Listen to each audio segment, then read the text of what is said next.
Good evening and good night. Uh, one of the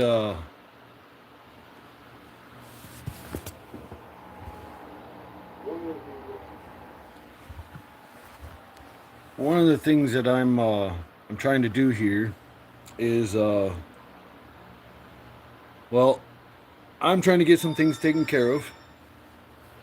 Um, and in doing so, uh, I was doing a live bit this morning, and then I got a phone call from uh, the VA help there in Buffalo. Tomorrow morning they're going to be out at about 9 o'clock, and we're going to be filling out some paperwork, and I might actually be getting some VA help. It's not a guarantee, but it's an attempt. Um, in that attempt, I can say that he offered more help so far than what anybody's offered since I've been home. Um,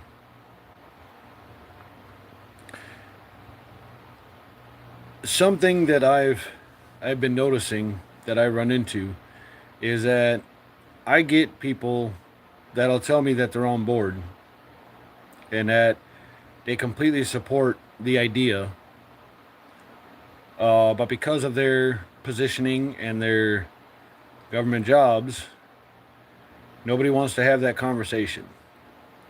Nobody wants to stand uh, there's not a lot of people that are in government jobs that seem to want to go out on that limb, you know. Um,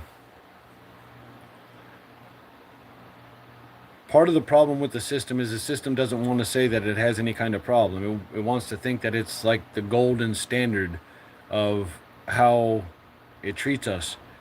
But there is no golden standard as to how they treat us.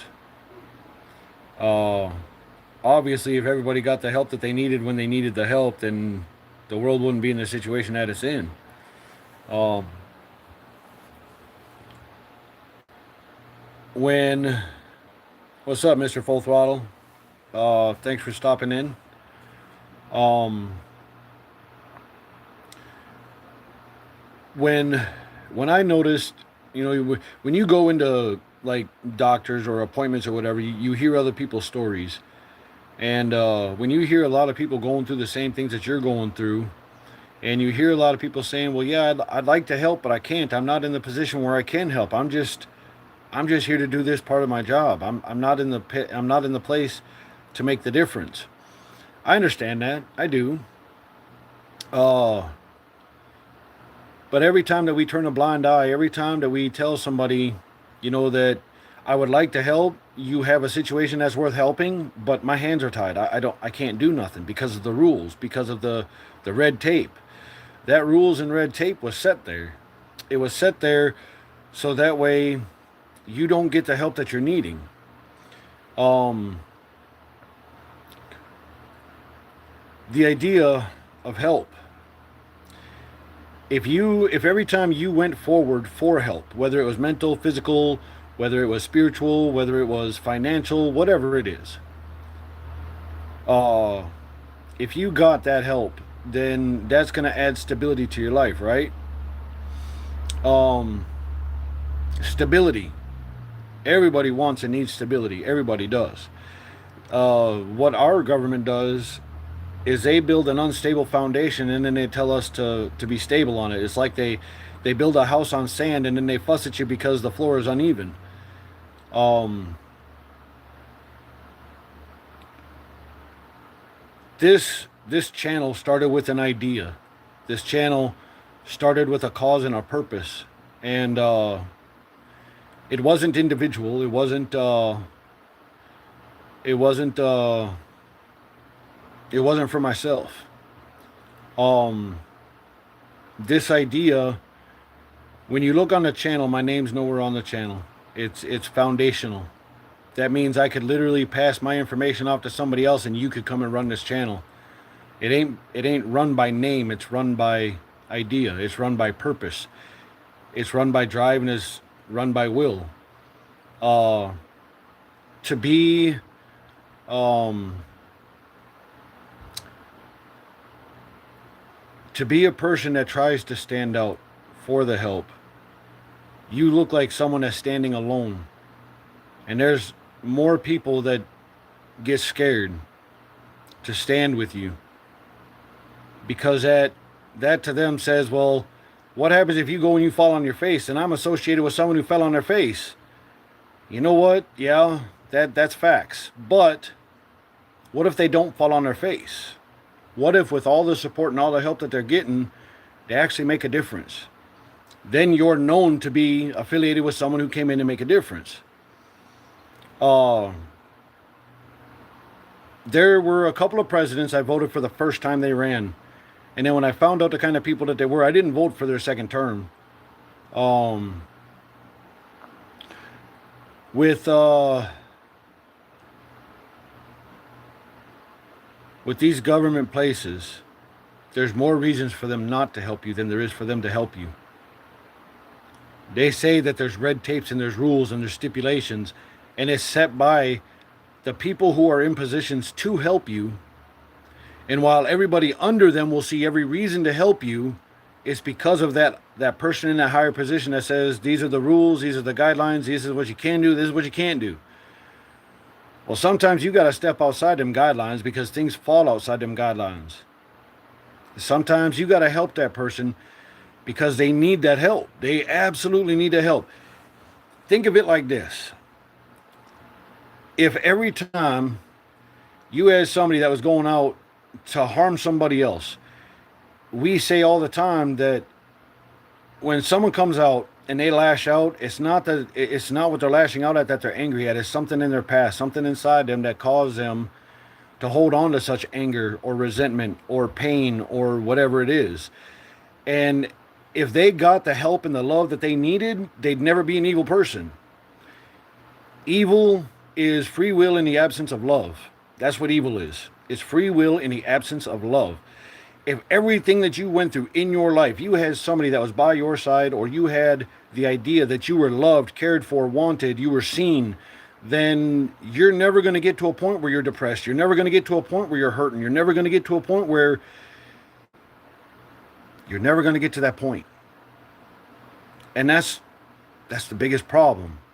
The government says they're there to help. So when you go to these offices and you tell them, hey, look, I'm hurting, man. I'm in a bad spot. I'm losing my house. I'm working, but I ain't making enough. I can't afford my bills. I can't afford my gas. I don't know what I'm doing, and I need help.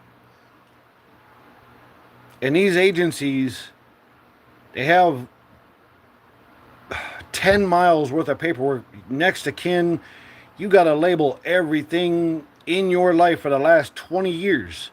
And if you don't remember something, or if you miss something, then your paperwork is incomplete and they have reason to not help you. I live in the state of Minnesota. This place is the most corrupt as of right now financially. We had a $250 million Feed the Children fund during the COVID-19 pandemic, and the money there was never any kids. They never got fed. That money went to Somalia. It went to people's pockets. It went to people's personal or private, whatever the hell they wanted. It didn't go to what it was supposed to. It didn't go to feeding the children. It's a scam. A scam. That's what's in my state right now. It's a scam. They took tax-paying dollars. That money should have went to help, and it didn't. But yet they want to breathe on us anytime that we get behind on anything. They want to breathe on us every time we step outside of what they designed the law to be. They want to breathe on us. But they're above the laws. They set these laws and they're above them.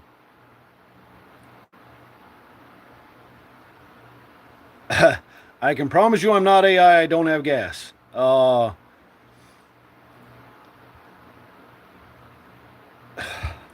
Look, I understand, y'all. I understand there's a lot of y'all that come in here and you don't have a direction. You don't really have purpose. Your whole goal is to just come in and troll. And I get that. You have a right to do that. I'm not going to mute you. I'm not going to block you. But I'm not going to focus on you either.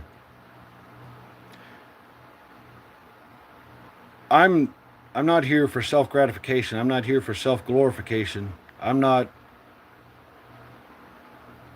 here saying I'm better or I'm worse off than anybody else. I'm saying that I've been through this system from 5 years old till now, and this system ain't never done nothing for me. I know that I've seen a lot of people from my father, family members, friends of family members, close friends, friends of friends, who do nothing but bust their ass to be broke.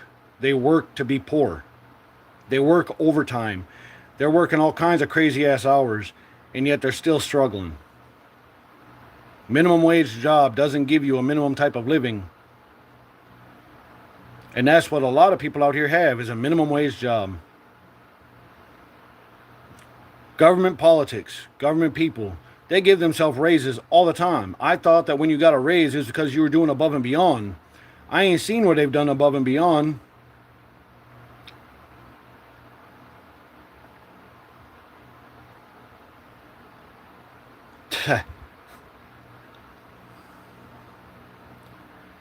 I just got a notification in here. Google Customer Support US. Attention, you have violated YouTube's terms of service to prevent future penalties and suspension of your account, and live now and reinstall application to update.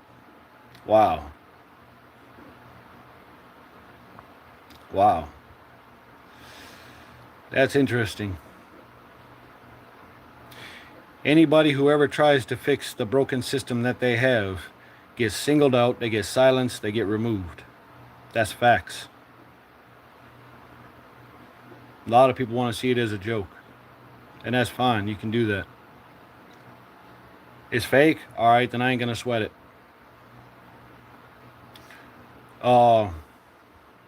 This channel. There are establishments and there are people that are out here trying to make a difference, and they're trying to help, and they're trying to do everything that they can, listening to people's stories, hearing what they have to say, not just listening. It's getting in, people are feeling it. And it's sad because these people are not at the head of the table. They're not the ones that can make the difference, but they're the ones that say you've got every reason to need help. You've got everything that says you deserve help.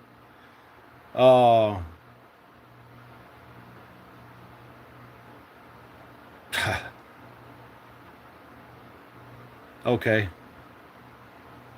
See, I didn't know that. Like I said, there's a lot of this I'm getting used to, because I don't know everything about this. I started this last September. I know enough that I can do the live. I know enough that I can make the recordings, the shorts. I can record videos and add them to there. But I don't know like everything about it yet. I'm still learning as I go.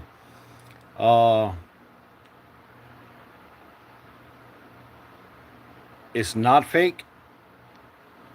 Well, it's telling me that I need to end my live and I need to re-update. So I don't, like, it literally says, Google Customer Support US. Attention, you have violated YouTube's terms of service to prevent future penalties and suspension of your account. End live now and reinstall application to update. That's what it's saying.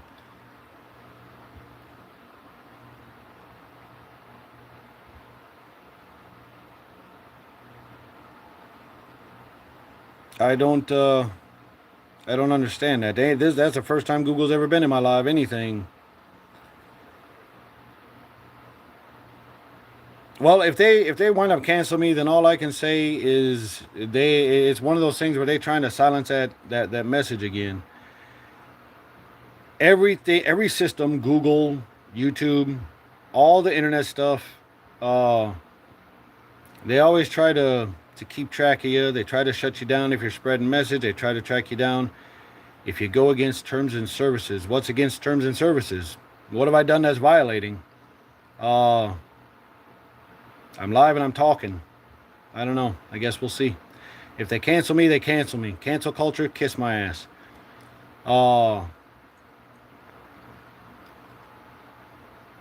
Engagement.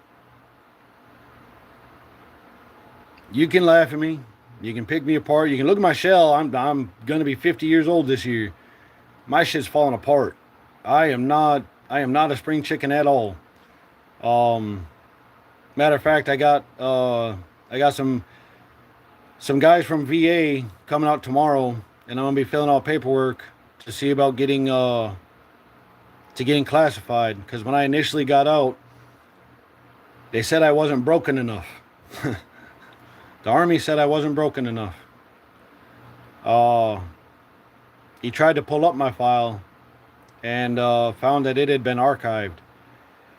So he's coming out tomorrow morning, 9 o'clock with paperwork. I got my court date tomorrow at 2, and I'm gathering all kinds of evidence and information. I've been doing some homework. I've been uh,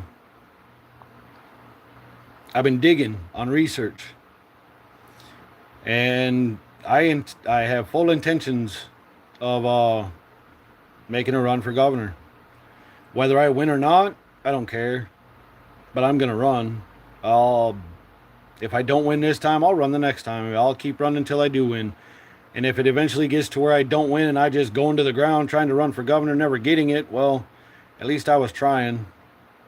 At least I was trying.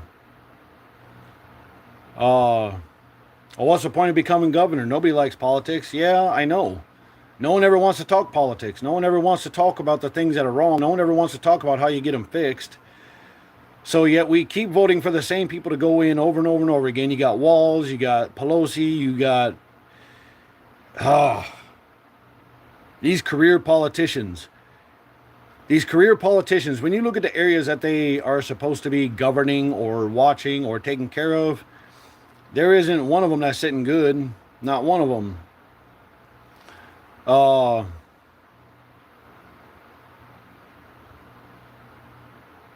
I can just simply say that I'm a vet who served my country.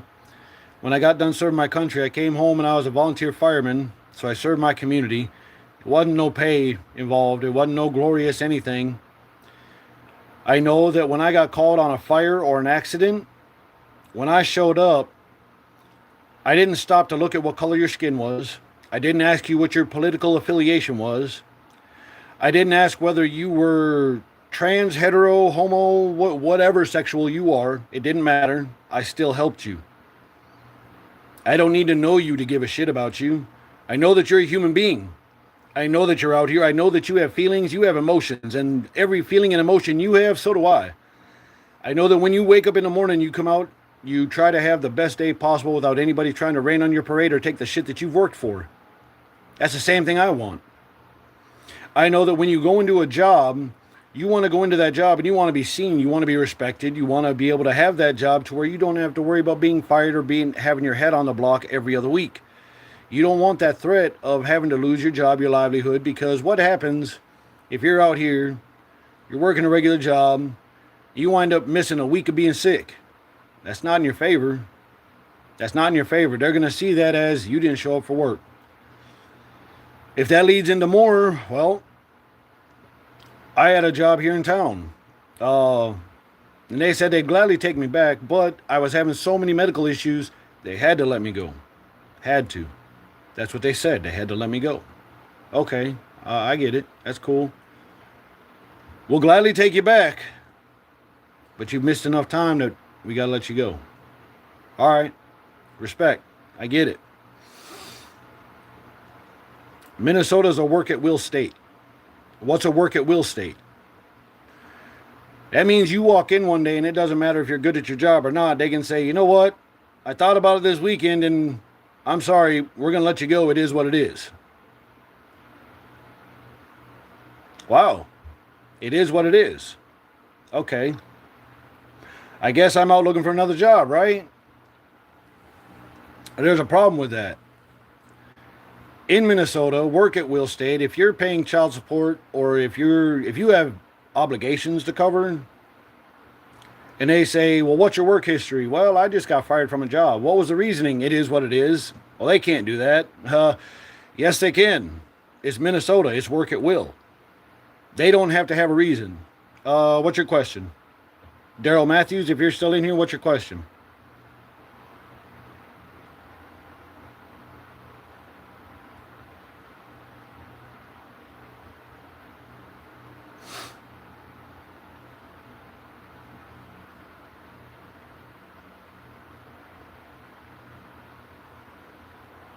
Right? Mr. Poopy Pies, that Florida, that's right here in Minnesota as well. And it sucks. Work at will. Do I have a pair of combat boots? Not anymore. Not anymore, I don't. Um, my Class A's are still in Louisiana with my ex-wife's youngest son. Um,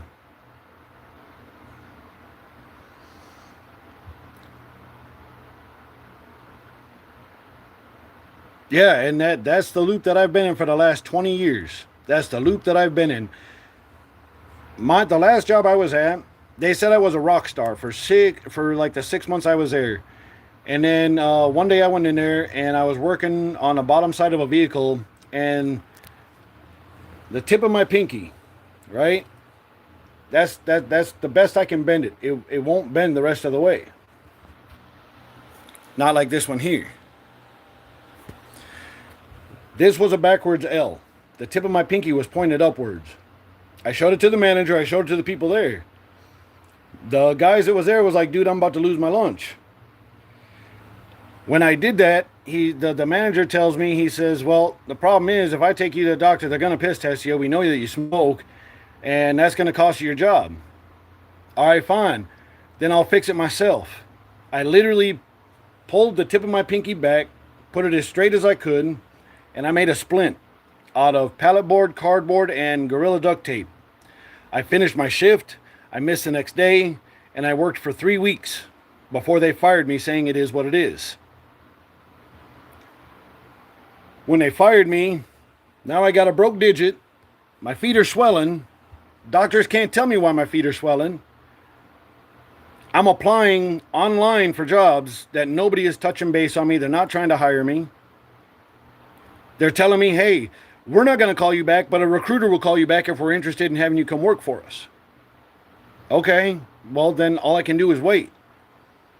That's all I can do is wait, because I can go online, I can get the phone numbers, I can call them, and guess what? It's automated, or it's AI. Nobody's answering that phone. It's automated.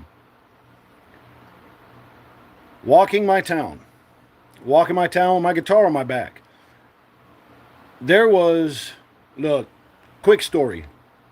So I'm sitting here gaming with my buddies. In the middle of gaming, my buddy says, hey, you're from Monticello, Minnesota, right? I said, yeah. He says, dude, there's a video of this guy that walk in your town and he's got a guitar on his back. Really? Yeah. It's hit like 2 million views. No shit. From Monticello. He's like, yeah, from Monticello. He sends me the video. And it was a video of me walking back from the Mississippi River to where I live. I was standing at the corner right next to McDonald's. That video was made to mock me. It was made to bring me down. They started calling me the Monticello guitar guy as a mockery, right? Well, about a mile down the road is a Jiffy Lube right here in town. And I was walking with my guitar. There was a guy sitting outside. I go up to talk to him. His name was Sean. I go up to talk to him. I went to shake his hand, and he looked at my hand, and he's like, let me see your other hand. I showed him my other hand, and he was looking like at the palm and everything. And I told him, I said, yeah, I said, I've had my palms right. I'm a double phoenix. He said, yes, you are. He said, you should go in and talk to the manager. I said, why is that? He's, because you're one of us. You should come work with us.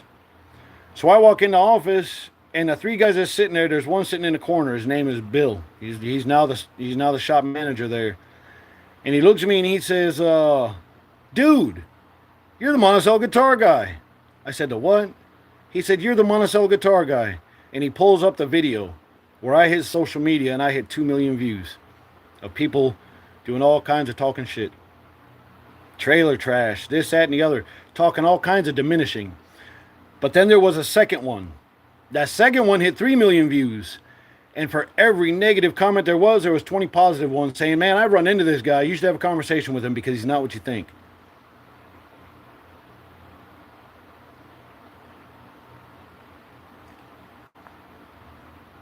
He's not what you think. No, I've got a story to my life.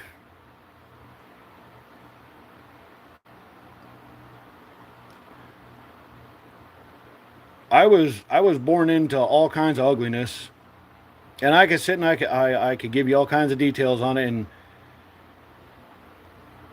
you're either going to make fun of it or it's going to hit your heartstrings. One of the two.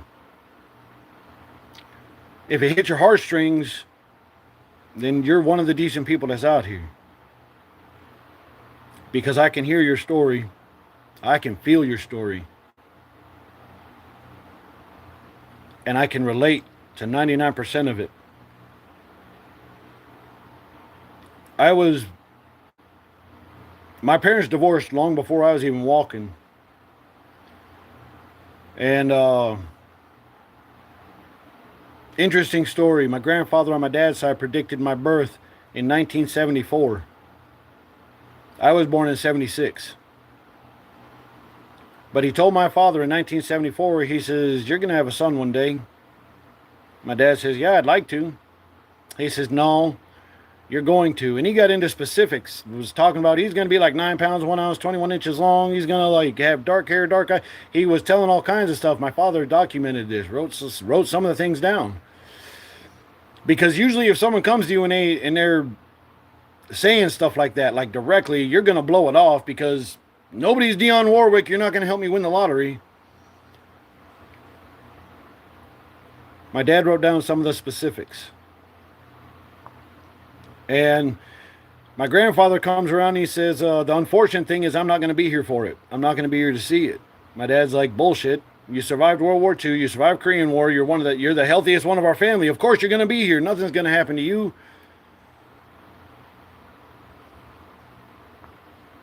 In 1975, my grandfather was diagnosed with a brain tumor or brain aneurysm. It was one of the two. When he was in the hospital, he was on his way out. He literally told my father to leave the room because he didn't want him seeing him like that. He says, I want you to remember me for who I was, not for who I am right now." When my dad left the room, he went to go get everybody drinks, coffee and such. When he come back, my grandfather had done passed. He asked if anything had been said. My mom looked at him, said that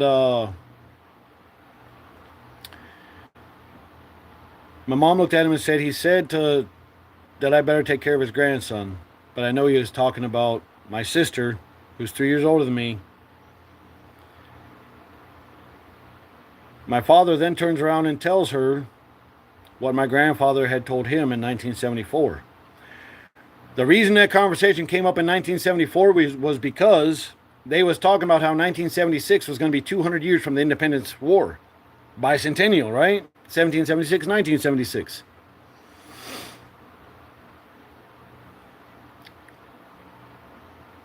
The only thing my grandfather didn't know was the time I was going to be born.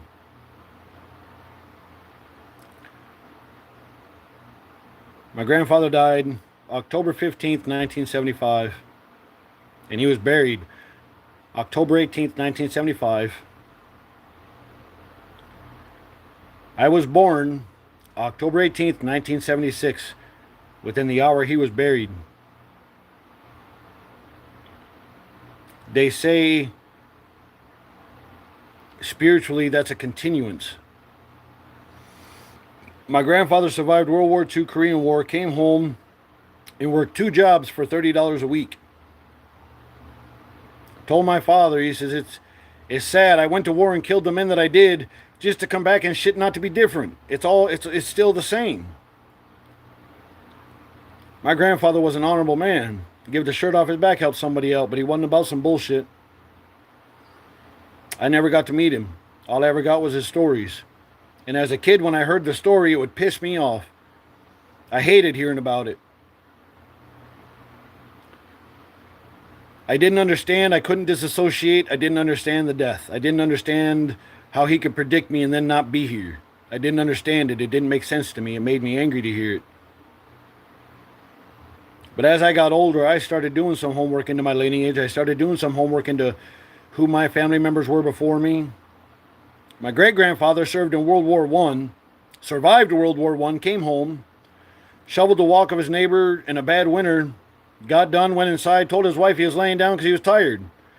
And he never woke up. The autopsy showed he had frozen lungs. Grandfather was World War II, Korean War. I've had uncles, cousins, other family members that are serving even presently. I served myself from 96 to 98. Fort Benning, Georgia, basic training AIT, stationed at Fort Hood, Texas. I went in as 11 X-ray. I was stationed at Fort Hood, Texas as 11 Mike.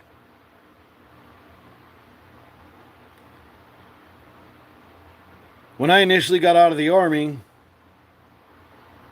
I had an NCO that walked beside me and made sure I was saying what I was supposed to.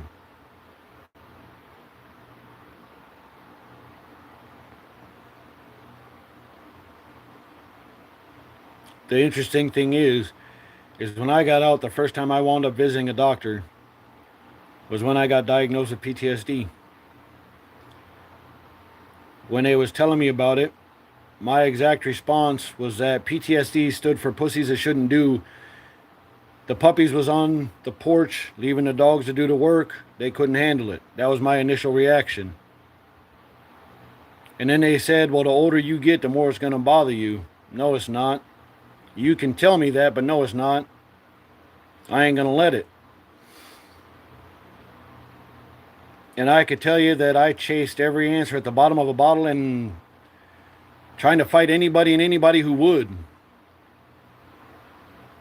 I was destructive. I was very self-destructive.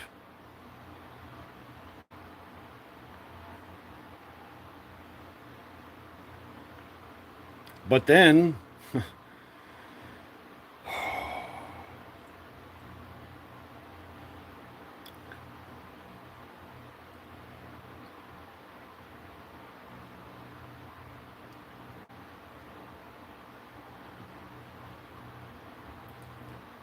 I'm going to say that 98 was a really bad year for me.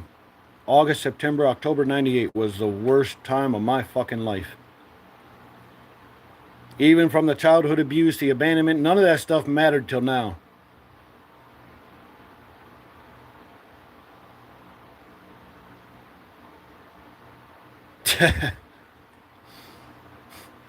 I needed that laugh, thank you.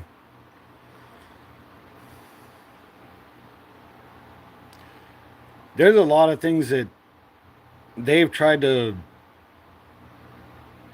put me into mental places, telling me things I needed to talk about, things I needed to get out there. And I've avoided it because most people you talk to, they listen to respond, or they listen to use it against you. It ain't never listening to understand you. Hey, Mr. Mustang, thank you for joining.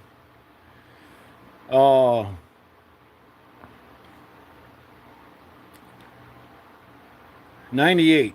So August of 98, I was at Fort Hood and got a phone call. 2 days prior to this, I was on the phone with my uncle, and we was making plans. It was during Glencoe days, and they had literally passed the phone around. I had talked to everybody in the family, including my uncle. I made all kinds of plans for what we was going to do when I came home, because I hadn't seen him in forever.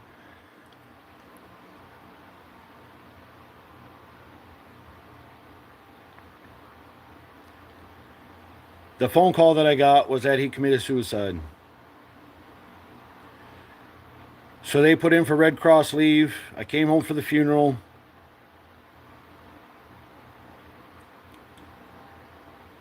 I hadn't seen my mom's side of the family in forever. Not since I was like toddler age, child size.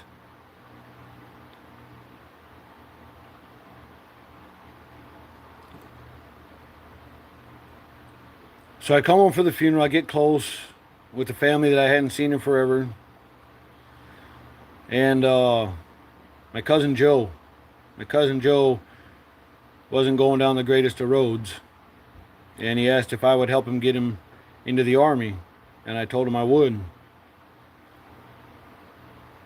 I got back to Fort Hood. I was back roughly maybe a week and a half. And then I got a call that he had shot himself.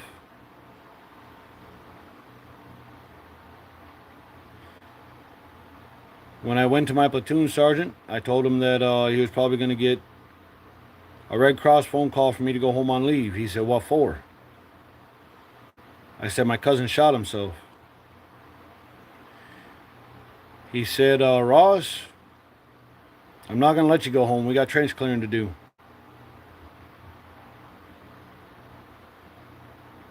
I said, "My aunt's requesting that I'm there for the funeral." He said, "Well, if you wait long enough, they'll kill themselves off and you won't have a family to go back to." Exact words.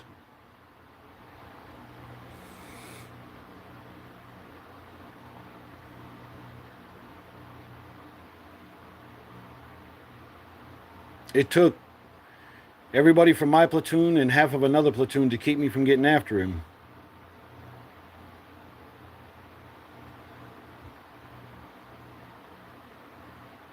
My first sergeant overhears everything, and he comes back and he says, "Ross, I'm sending you home." I said, "Over that, first sergeant?" He says, "No, I'm sending you home, and I want you to tell your family that I'm sorry for their loss."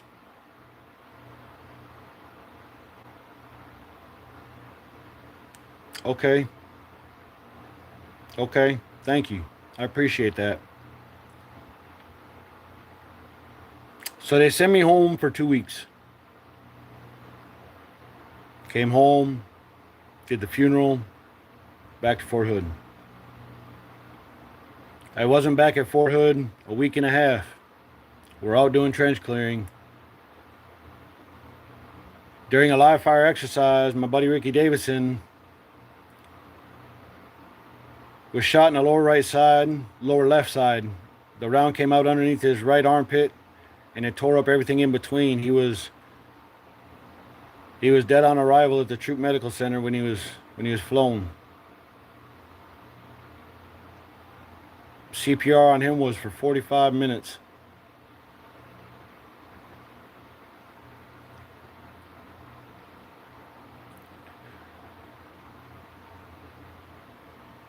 Like I said, that was probably the hardest period of my life. August, September, October, all weeks apart from each other.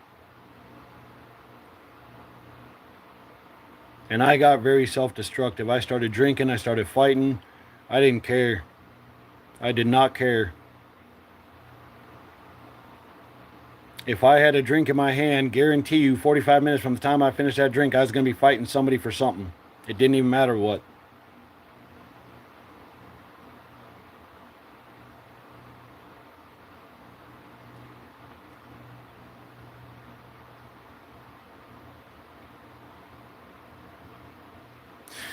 Yet I take no medications. Full accountability, responsibility. I ain't used nothing for no crutch. Not ever. I ain't never used no kind of PTSD, no kind of label that they've given me, ADHD. None of that shit has ever been a crutch for me. I ain't never used it. I ain't never come out here and try to get nothing I didn't deserve or nothing I didn't feel I deserved. I don't need money. I don't need no big ass house. I don't need no fancy ass fucking car, because all a car is, it's a wheel, it's 4 wheels and an engine. The body and the style is what you're paying for. Once upon a time, them cars, you could buy a sports car for $8,000. Now they're $80,000. You could once buy a house for $100,000 and it was a nice house. Now they're millions of fucking dollars. They're hundreds of thousands of dollars. The house don't make the home. It's the content that makes the home. Transportation is wheels and an engine. Outside of that, you're paying for bells and whistles. And you have a right to make your choices. You have a right to live the way you want to live. No one should tell you. No one can tell you. It's your money. Spend it how you want to. Spend it on what you like. But I don't need the flashy stuff. I've been living out of a duffel bag since I left the Army.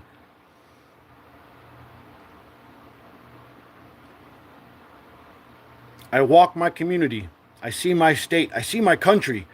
We're being run by corrupt people that don't give a shit about the people that are here. That's who we're being run by. Nice to meet you, Mr. Liam. For everybody that's here listening, I'm going to say thank you. I don't care if you're trolling me. I don't care if you're actually listening. I'm going to say thank you for being here. The only thing I aim to do is to make a difference. It ain't to make myself shine. It ain't to bring no glory to myself, because I don't give a damn about it. This channel does not have my name anywhere on it. I'll tell you my name. My name is Jason Ross. Now, if you look up and you look up the name Jason and you look up the biblical name of it, what it means healer. It means servant to the Lord. That's what the name means. From Greek and Hebrew, it means healer and servant of the Lord. That doesn't mean I'm out here living a perfect life. That doesn't mean that I'm the saint. That doesn't mean that I'm the standard as to how you're supposed to live, because I'm an honest sinner. I'm not a lying saint. I don't have nothing to hide, and I'm accountable for every choice, whether it leads me to something positive or something negative. It was my choice. It led me there. I chose it. There is nobody that has ever broken my heart.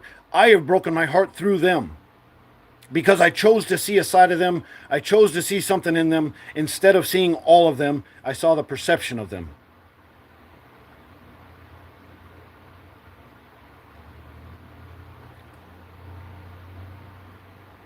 Why is all of this different? Because there's no bells and whistles. You want to see where I'm living? Look.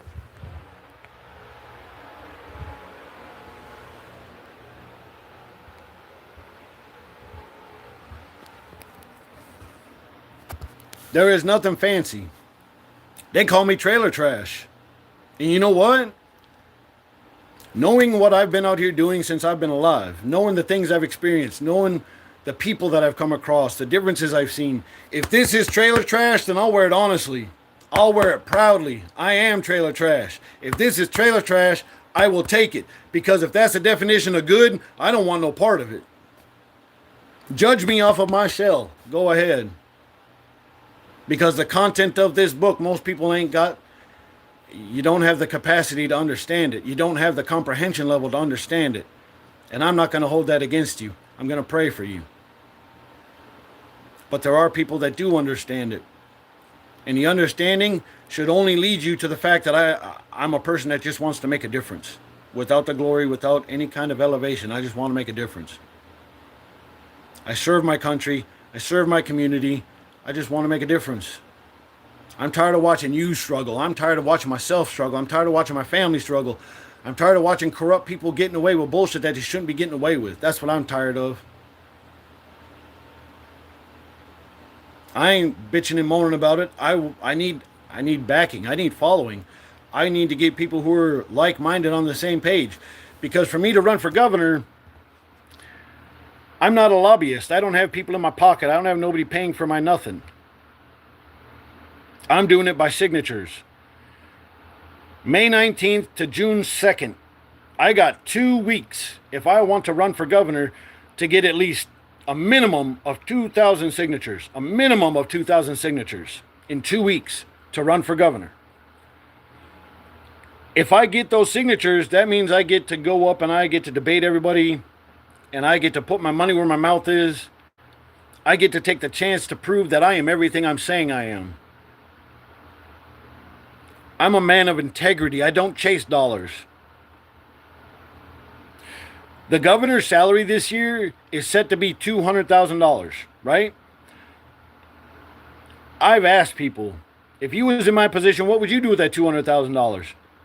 They was honest. Man, I'm getting a new house. I'm getting a new car. I'm taking care of the family. I'm doing this, doing this, doing this. Respectful. I get it. I can get behind that. I understand it. I understand the why. Because of the constant struggle. $200,000? Shit, I could get my mouth fixed for $200,000. $200,000, I can get my mouth fixed.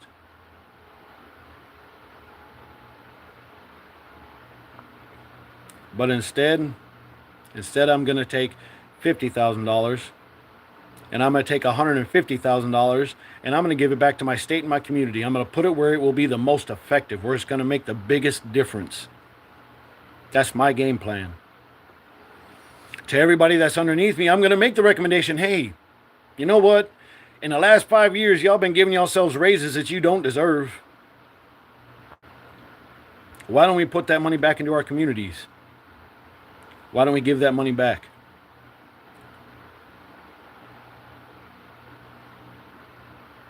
The idea is to help. If you've been here with me this long, thank you. To all of the Phoenix Flock family members, thank you for seeing enough in me to be a part of this. Because when I started in September, I had 0 subscribers. I had 0 followers. The last I saw before I came in here, we had 147. And I know this ain't going to be for everybody. People are going to look at it. They're going to mock it, make fun of it. Jump on your ambulance and go have your... Man, it ain't about that. It ain't about that.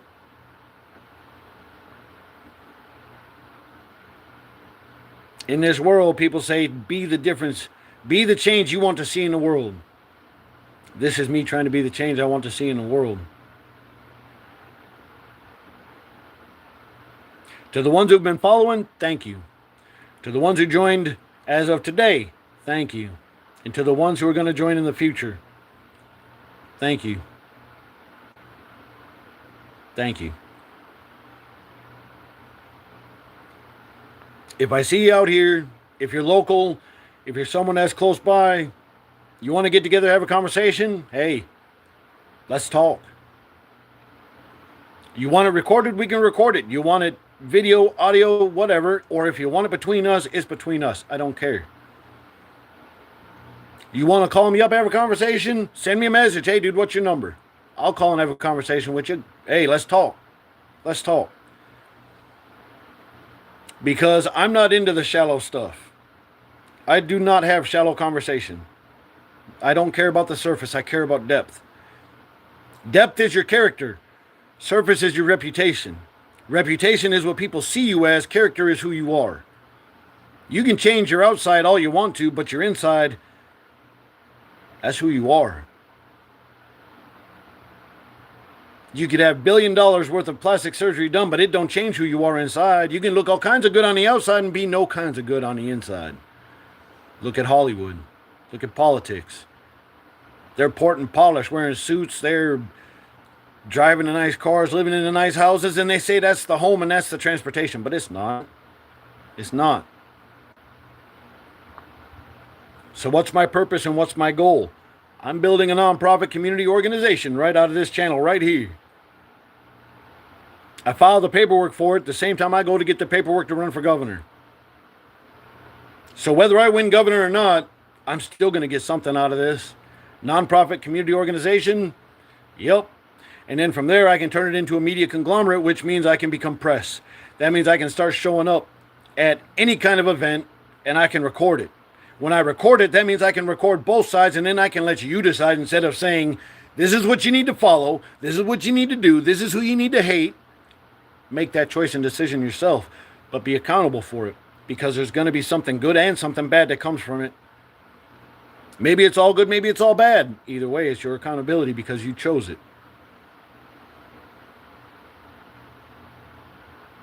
I've made every choice that has led me to here. And if I tell you I had 13 failed attempts on my own life, that means not only has life tried to take me out, but I've tried to take me out. And for whatever fucking reason, I'm still here. I don't understand it, but I don't have to. Somebody does.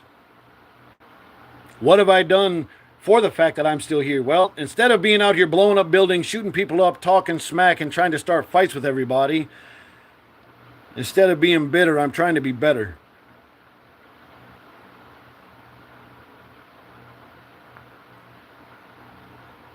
That's all I can hope for. Do the best of what I can with what I have. Not everybody's going to like me, and I understand that. I understand it. I'm not trying to be liked. I don't care about likes.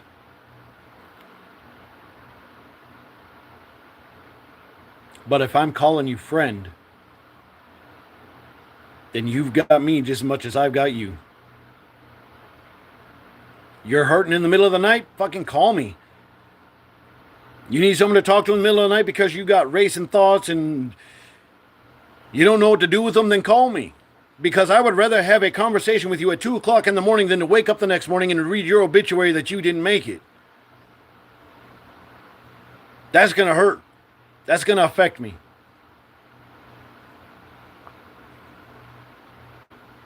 I'm not sitting here trying to convince you that I'm the next coming of Christ, because I'm not. I'm not sitting here telling you to focus on the messenger, because that's all I am, is a messenger. I'm telling you to focus on the message. What's the bottom line? What am I sharing? I'm one person on a channel that has 147 people that are following, and I could easily turn this channel over to any one of those 147 people, and it could be their channel. And then I'm a follower. I'm following the message. I don't care about who's running it. It's the message that's important. It's the authenticity that's important. Everybody out here running some kind of scam show, trying to get the most for giving the least. And that's not here. If this channel takes off the way I want it to, I am going to run merchandise through here. Hoodies, hats, t-shirts, tanks, whatever. Something that's got our emblem on it. And you know what I'm doing with the money that comes in from that? It's going in a safe. Why is it going in a safe? Well, let's say in a year that we save $1,000 with everything that we sold, with the game plan of, if it becomes monetized, all the money that comes in from that. Let's say I'm sitting here right now. You done paid up all your bills, but you can't put gas in your car. You can't put groceries in your cabinets. The government's not helping you out. You ain't got the friends that have the money to help you out. And it's not because they don't want to. It's because they can't. They don't have it to give. So you hit up the channel. You say, hey, look, man, if I had like $500, that's all I need is like $500. I can put groceries in. I can put gas in. That'll get me through to my next paycheck. You know what? We made $1,000 this year. Here's that $500. And a matter of fact, take the 6, because there's always that margin of error. There's always that little surprise. So take $600. Well, I don't know when I can pay it back. Are you mechanically inclined? Well, yeah. Well, it just so happens that Family Flock members has somebody who needs their car fixed. They can't fix the car. Can you fix the car? Oh, I could easily fix that car. You just paid back that $600. It didn't take no money. It took service. Why? Because if people are buying merchandise, if people are buying what's being put through here to be bought, that means money's coming in, and I don't need you to give that money back, because money's going to cycle in. I don't need you to pay it back. Pay it forward. You know how to read. Someone in the group doesn't know how to read. Teach them how to read. You just paid that money back. And I don't care if I made $20,000 off this channel in a year, and you needed 18, I'd give you the 20. Dude, I can't pay back the 20,000. Same rule as before. Pay it forward. Pay through service. Because if we were able at one point in time to save up to $20,000, that means we can do it again. It's money. It'll come. You pay it back through service. Why not?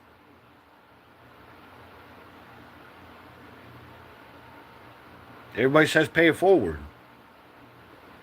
It ain't about the money. It's about the integrity. It's about the authenticity. It's about being genuine and caring. If you help somebody looking for a reward, that's not help. True kindness never seeks gratitude. Never. You don't need to thank me for nothing. If I've helped you, I don't need thanks for that. Just keep on it. Pay it forward.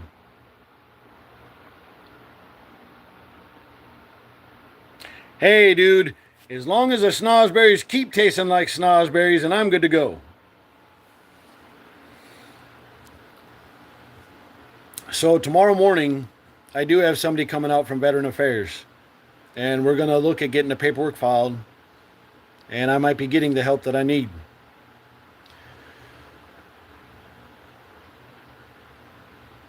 Anything that I can do to help, I'm willing. I just need opportunity. Keep rising. Keep being the phoenixes that you are, because you're absolutely beautiful. I appreciate you.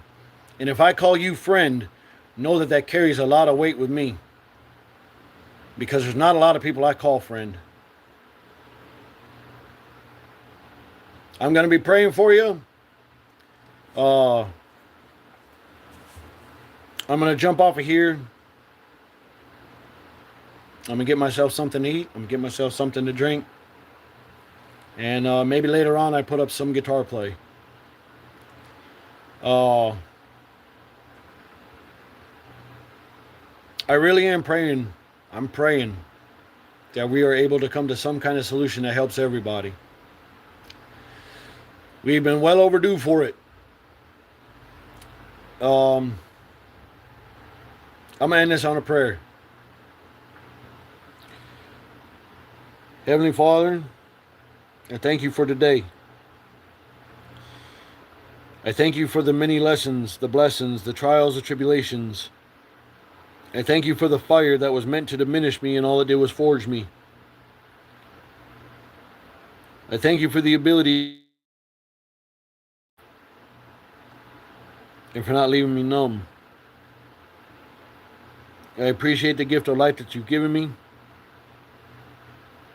And I hope that you can see there are some of us out here that are still trying to make a difference. Don't give up on us yet. In your humble name I pray. Amen.